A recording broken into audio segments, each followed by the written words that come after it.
All India Radio presents Morning News.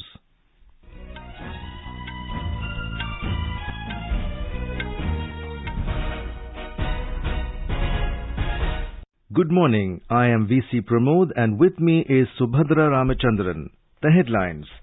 Prime Minister Narendra Modi to launch the second phase of Pradhan Mantri Ujjwala Yojana at Mahoba in Uttar Pradesh today. Indian calls for settling maritime disputes peacefully and in accordance with international laws. Prime Minister chairs high-level UNSC open debate on enhancing maritime security. UNSC adopts the first-ever presidential statement on maritime security under India's presidency. UN climate change report warns human activity changing climate in unprecedented and irreversible ways. India says report is a clarion call for developed countries to undertake immediate steps. Constitution Amendment Bill 2021 for restoring states' right to make their own OBC lists introduced in the Lok Sabha. COVID-19 vaccination coverage crosses the landmark of 51 crore doses. Foreign nationals residing in India can get vaccinated now by registering on CoWIN portal. Wildfires continue in the Evia island of Greece. European Union mobilizes its biggest response to tackle the wildfires. And government felicitates Tokyo Olympics medal winners in New Delhi.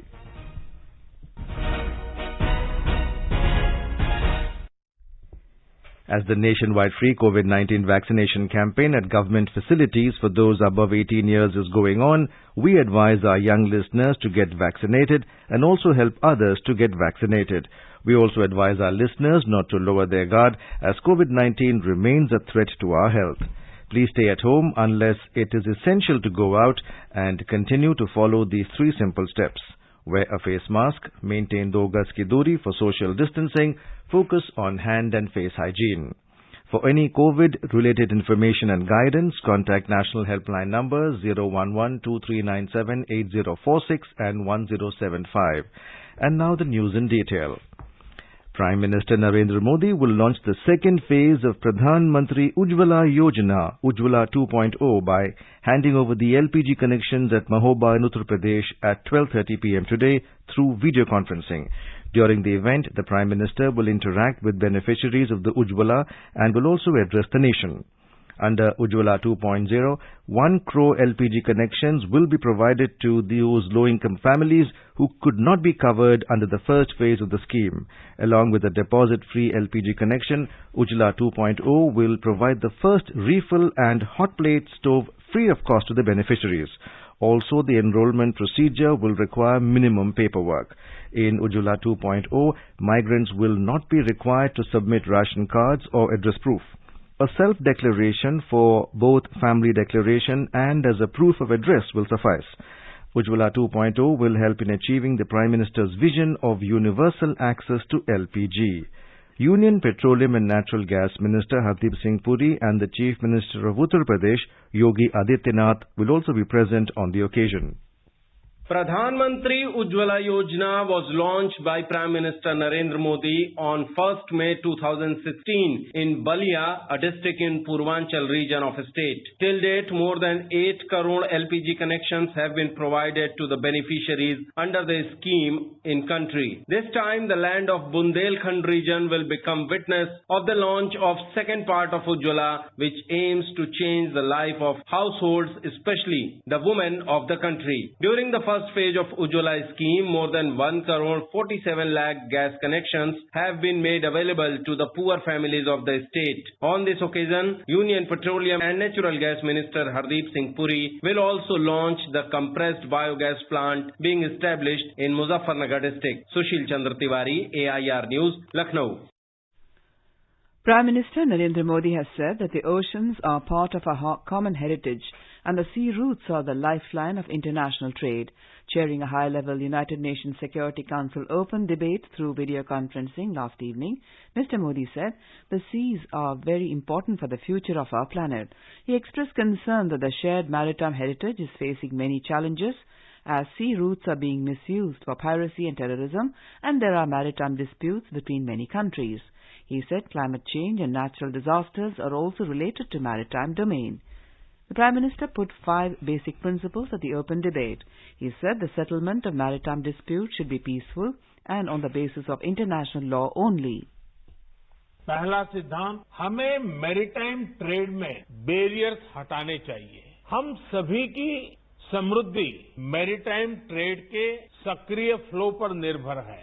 दूसरा सिद्धांत, maritime disputes का समाधान शांतिपूर्ण और अंतर्राष्ट्रीय कानून के आधार पर ही होना चाहिए. तीसरा सिद्धांत, हमें प्राकृतिक आपदाओं और नॉन स्टेट एक्टर्स इनके द्वारा पैदा किए गए मैरीटाइम थ्रेट्स का मिलकर सामना करना चाहिए. चौथा सिद्धांत, हमें मैरीटाइम एनवायरमेंट और मैरीटाइम रिसोर्सेज को संजोकर रखना होगा. पांचवा सिद्धांत, हमें रिस्पांसिबल मैरीटाइम कनेक्टिविटी को प्रोत्साहन देना चाहिए. The Prime Minister said we should face together natural disasters and maritime threats created by non-state actors. Mr. Modi said India has taken several steps to enhance regional cooperation on this subject. He said India has been the first responder in maritime disasters related to cyclone, tsunami and pollution. He said it is clear that the creation of infrastructure is necessary to increase maritime trade.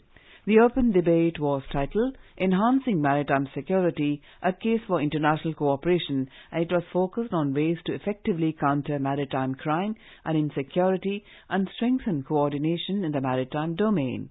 Russian President Vladimir Putin, President of Kenya Uhuru Kenyatta, and Prime Minister of Vietnam Pham Minh Chinh, foreign ministers of many countries, representatives of the United Nations Security Council, and key regional organizations attended the meeting.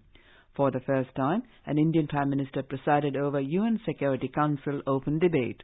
This is the first time that maritime security was discussed in a holistic manner as an exclusive agenda item at such a high level. The UNSC, which is currently presided over by India, yesterday adopted the first ever presidential statement on maritime security soon after Prime Minister Narendra Modi chaired a virtual open debate focused on global cooperation for maritime security. In the statement, India, as the UNSC president this month, noted the threats to maritime safety and security and called upon the members to consider implementing the 2000 UN Convention against Transnational Organized Crime.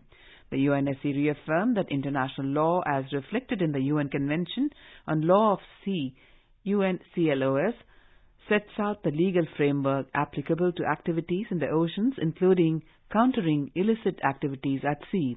In a tweet, External Affairs Minister Dr. S. Jaishankar said the statement on maritime security has been unanimously adopted by the UNSC. He thanked all Council members for supporting the first signature event of Indian presidency.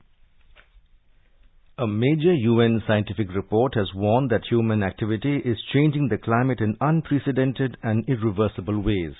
The report by Intergovernmental Panel on Climate Change, IPCC, released its 6th assessment report yesterday. The landmark study warns of increasingly extreme heat waves, droughts and flooding, and a key temperature limit being broken in just over a decade.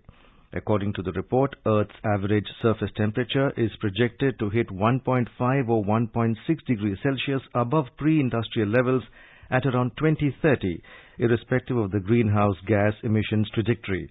Its release comes less than 3 months before a key climate summit in Glasgow known as COP26. United Nations Secretary General Antonio Guterres called the findings a code red for humanity. He said the report must sound a death knell for coal and fossil fuels before they destroy our planet. India has welcomed the IPCC assessment report. Several Indian scientists have contributed in the preparation of this report.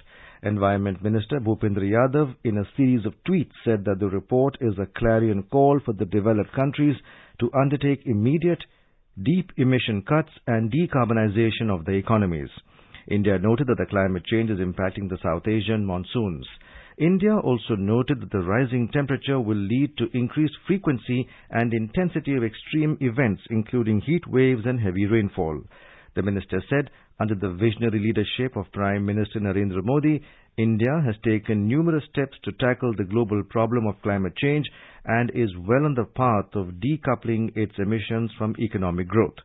Initiatives by India include setting up of International Solar Alliance, Coalition for Disaster Resilient Infrastructure, raising the domestic renewable energy target to 450 gigawatts by 2030 and putting in place an ambitious national hydrogen mission and continuing efforts to decouple its emissions from economic growth.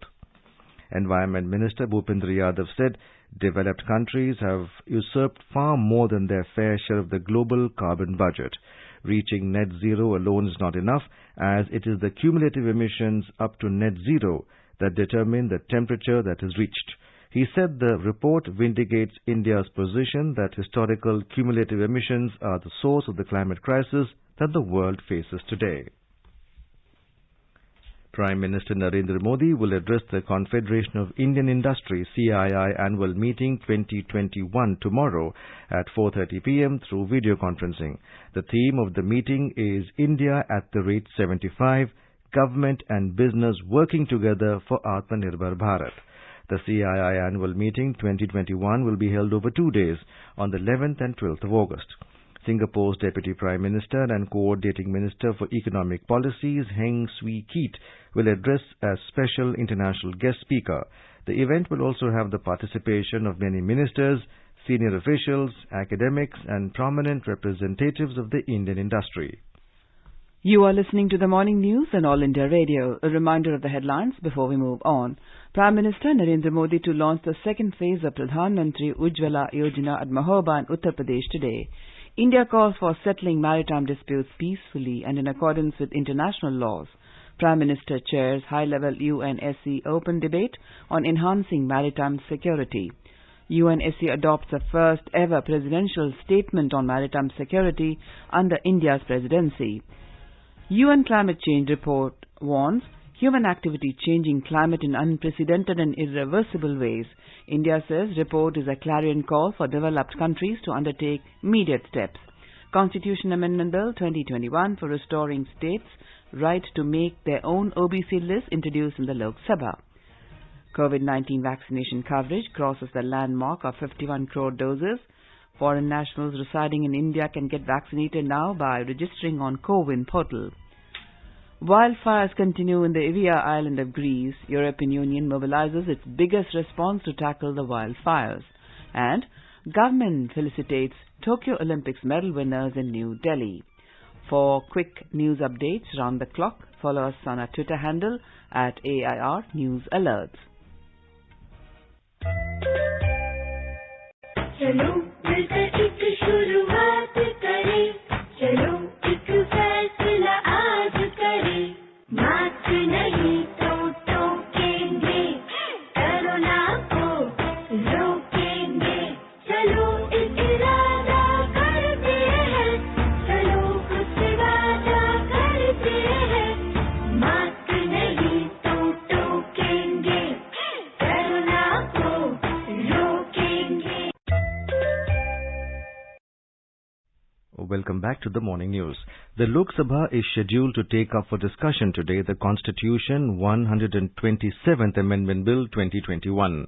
The bill seeking to restore the power of states and union territories to make their own OBC lists was introduced in the House yesterday.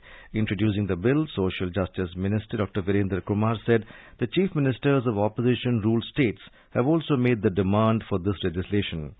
Several opposition parties have decided to support the passage of the bill. Congress leader Adhir Ranjan Chaudhary said the opposition is in support of the bill. He said the government has brought this legislation as the OBC community is agitated. The National Commission for Homeopathy Amendment Bill 2021 and the National Commission for Indian System of Medicine Amendment Bill 2021 will also be taken up for discussion in the lower house today. A discussion on the situation arising out of COVID-19 pandemic in the country and various aspects related to it is also scheduled in the lower house. In the Rajya Sabha, the General Insurance Business Nationalization Amendment Bill 2021 and the Appropriation Bills 2021 are scheduled for discussion. A short duration discussion on the agricultural problems and solutions is scheduled in the upper house. The BJP has issued whip to its party MPs in Lok Sabha and Rajya Sabha, asking them to be present in both the houses today and tomorrow. The Rajya Sabha has returned the Taxation Laws Amendment Bill 2021 to the Lok Sabha after a brief discussion. The bill provides that no tax demand will be raised in future on the basis of the retrospective amendment for any indirect transfer of Indian assets if the transaction was undertaken before 28 May 2012. The bill also proposes to refund the amount paid in these cases without any interest thereon.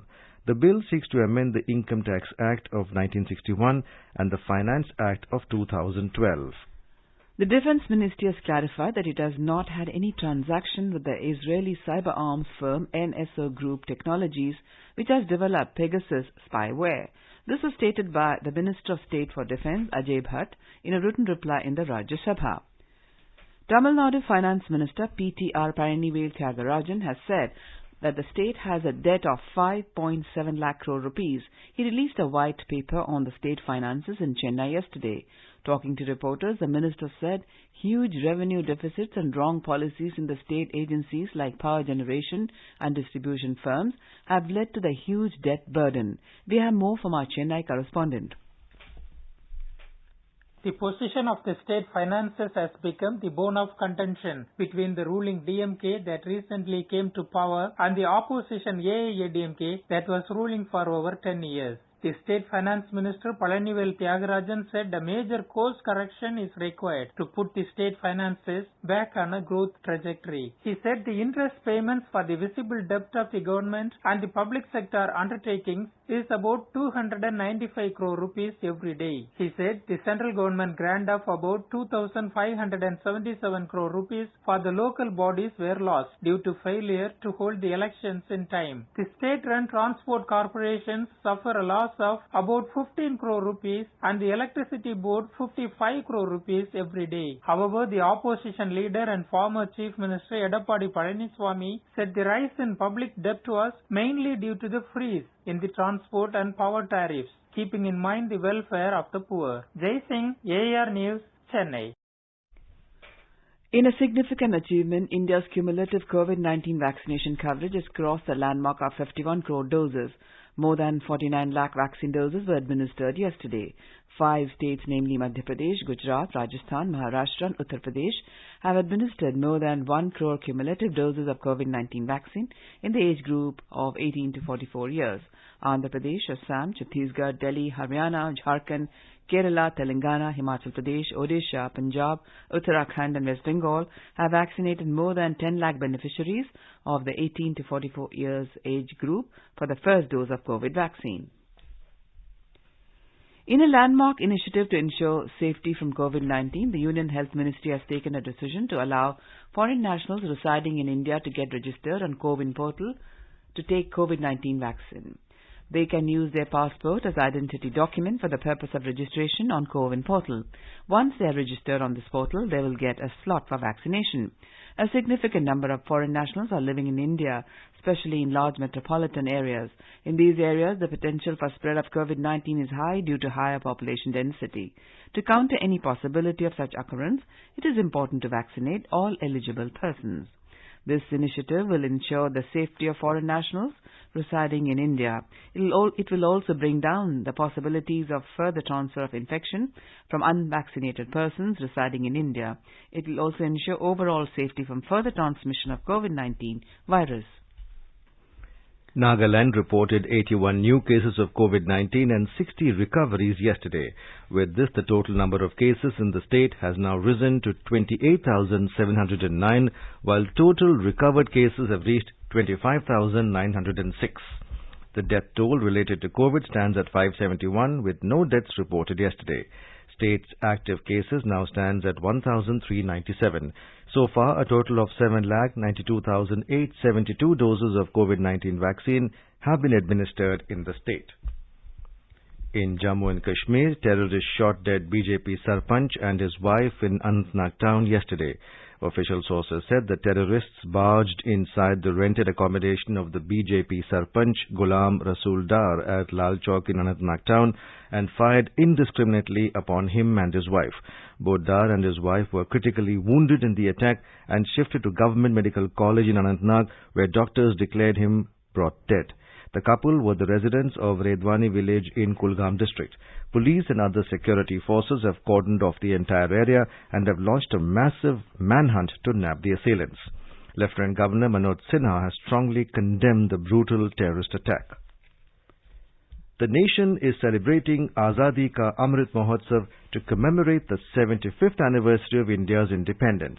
As part of the celebrations, Indian Railways will set up temporary exhibition cum sale stalls of handloom and khadi material at 75 selected railway stations of the country. These stalls will be a symbol of Atmanirbhar Bharat. We have a report.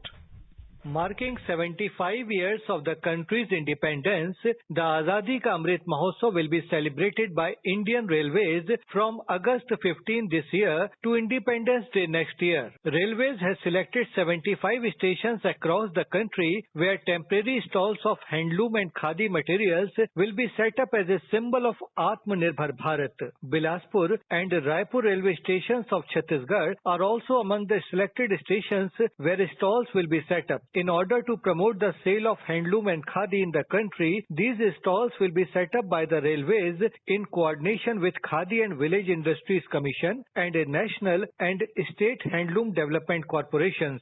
All these stalls will be started from the 14th of August. Vikalp Shukla, AIR News, Raipur. In Greece, wildfires are continuing to rip through the Evia island, prompting residents to flee to safety by sea. More than 2,000 people have been evacuated, with elderly residents being carried on to ferries. Local officials said more help was needed to fight the fires that have destroyed parts of the island. The European Union said it was mobilizing one of its biggest responses to tackle the wildfires affecting Greece and a number of other European nations. Greece and neighboring Turkey have been battling devastating blazes for nearly 2 weeks as the region suffers its worst heat wave in decades. Temperatures have risen to 45 degrees Celsius, that is 113 Fahrenheit, in Greece. A number of wildfires have struck the country in recent days. India's Olympic medal winners were accorded a grand welcome by the government in a felicitation ceremony held in New Delhi last evening. Several members of the Indian contingent to Tokyo Olympics, including gold medalist Neeraj Chopra, silver medalist Ravi Kumar Dahiya, bronze medalist Bajrang Punia and Lavlina Borgohain returned to India yesterday. They were received by family members and supporters at the IGI airport. At the felicitation ceremony, Sports Minister Anurag Thakur, Law Minister Kiren Rijiju and other senior officials felicitated the medal winners. In his address, Mr. Thakur said this time the biggest ever Indian contingent was sent to Tokyo and they got the highest ever medals in the Olympics. ये शाम Olympians के नाम है जिन्होंने भारत का मान सम्मान बढ़ाया है. Let me first congratulate our Olympians, our medalists, on behalf of 135 crore Indians for their outstanding performance and welcome back home. We are so proud of you, so proud of you. The minister also mentioned about golfer Aditya Ashok, fencer C.A. Bhavani Devi, sailor Netra Kumanan, who did very well in the Olympics. Mr. Thakur said the dedication, discipline and determination of players have brought wonderful results. He said when Prime Minister of the country encourages the sportsperson, there is no looking back. Law Minister Kiren Rijiju praised the performances of all the athletes and reiterated that India will be a force to reckon with by the 2028 Olympics. He said this is a historic event with India registering its best ever performance in the Olympics. देख रहे थे आप लोग Tokyo में आप लोग खेल रहे थे. हम लोग इतने हजारों किलोमीटर इतने दूर थे हिंदुस्तान में, लेकिन हम लोग का भी शरीर दर्द हो गया क्योंकि हम लोग भी खेल रहे थे आप लोग के साथ में जोश में और पूरा सपोर्ट सुबह सुबह 5 बजे उठ करके और प्रधानमंत्री जी से लेकर के हर एक बच्चे गांव शहर हर एक कोने कोने पूरे भारतवर्ष में चेयर फॉर इंडिया कर रहे थे. खेल मंत्री जी तो पूरे चेयर फॉर इंडिया लीड करके कहां उसने मैसेज को नहीं फैलाया. पूरा देश ऐसा माहौल मैंने जिंदगी में देखा नहीं है जो इस बार टोक्यो ओलंपिक्स में चेयर फॉर इंडिया के इस नारे के साथ पूरा भारत देश हमारे खिलाड़ियों के साथ खड़ा था. और जब खेल में जो खिलाड़ी खेलते हैं तो पूरा कंट्री यूनाइट हो जाता है. तो धन्यवाद आप लोगों को. आप लोगों ने हिंदुस्तान को मजबूत एक धागा में बांध के रखा और आज आप लोगों ने जो कारनामा किया है हम लोग सब पूरे भारतवर्ष बहुत ही गौरव महसूस करते हैं. In Bihar, flood situation turned grim in the Gangetic Basin as surging water of the river is fast engulfing low-lying areas of Patna, Buxar, Munger and Bhagalpur. People living in low-lying areas are migrating to safer places. Water level of Ganga is above danger mark and is maintaining rising trend all along its course from Buxar to Patna. All gates of Farakka barrage have been opened in view of the increasing water level of Ganga River. The Met Department has warned of heavy to moderate rainfall in the next 48 hours in most parts of the state. The Patna District Administration has instructed officials to remain on alert. Deputy Chief Minister Renu Devi said NDRF and SDRF teams are carrying out relief and rescue operations in flood-affected areas of the state. Now let's take a look at the weather forecast for today. The national capital, Delhi, is likely to experience strong surface winds during daytime. The temperature will hover between 27 and 35 degrees Celsius. Mumbai will have generally cloudy sky with moderate rain. The minimum temperature was 27 degrees Celsius, while the maximum is expected to be around 32 degrees. Chennai is expected to have thunderstorm with rain. The temperature will vary between 29 and 33 degrees Celsius. Kolkata will have generally cloudy sky with one or two spells of rain or thunder showers. The city observed a minimum temperature of 28 degrees Celsius and a maximum of around 33 degrees. Srinagar will experience partly cloudy sky becoming generally cloudy towards afternoon or evening or night. Temperature will hover between 17 and 30 degrees Celsius. Jammu will have partly cloudy sky with possibility of rain or thunderstorm or dust storm. The minimum temperature was 25 degrees Celsius, while the maximum will be around 34 degrees. Leh is expected to have generally cloudy sky with possibility of rain or thunderstorm or dust storm. Minimum and maximum temperature will be between 11 and 25 degrees Celsius. Gilgit will have generally cloudy sky with possibility of rain or thunderstorm or dust storm. The temperature will hover between 19 and 31 degrees Celsius. Muzaffarabad will experience thunderstorms. The minimum temperature was 18 degrees Celsius and the maximum will be around 26 degrees. Guwahati will have partly cloudy sky with possibility of development of thunder and lightning. The minimum temperature was 26 degrees Celsius, while the maximum will be around 35 degrees. Imphal will have generally cloudy sky with light rain. The city observed a minimum temperature of 22 degrees Celsius and a maximum of around 29 degrees. Shillong will experience generally cloudy sky with one or two spells of rain or thunderstorms. Temperature will hover between 18 and 26 degrees Celsius. And now an overview of today's newspapers. PM lists maritime security solutions is the lead in the Hindustan Times. Outlines framework makes oblique references to China. The paper adds that Prime Minister Modi calls for maritime disputes to be resolved peacefully and in accordance with international law. Code red for humanity. Climate report alarming, says the Pioneer. Code red. UN report rings climate alarm. Retreating glaciers. Coastal floods.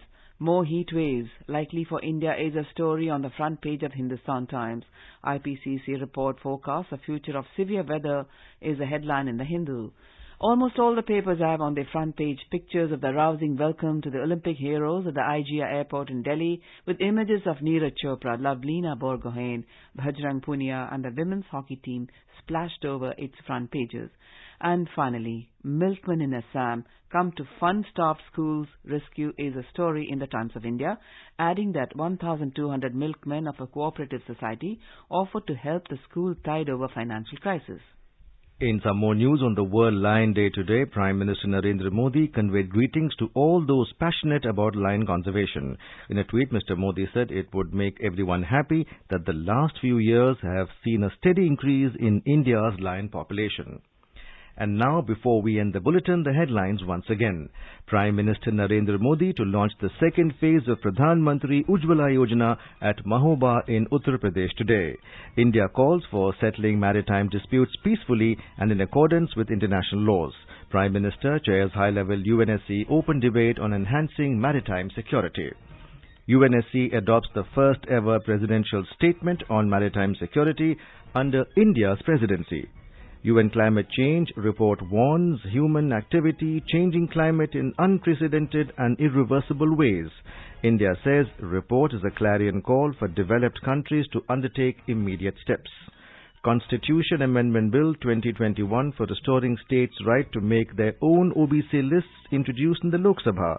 COVID-19 vaccination coverage crosses the landmark of 51 crore doses. Foreign nationals residing in India can get vaccinated now by registering on Co-Win platform.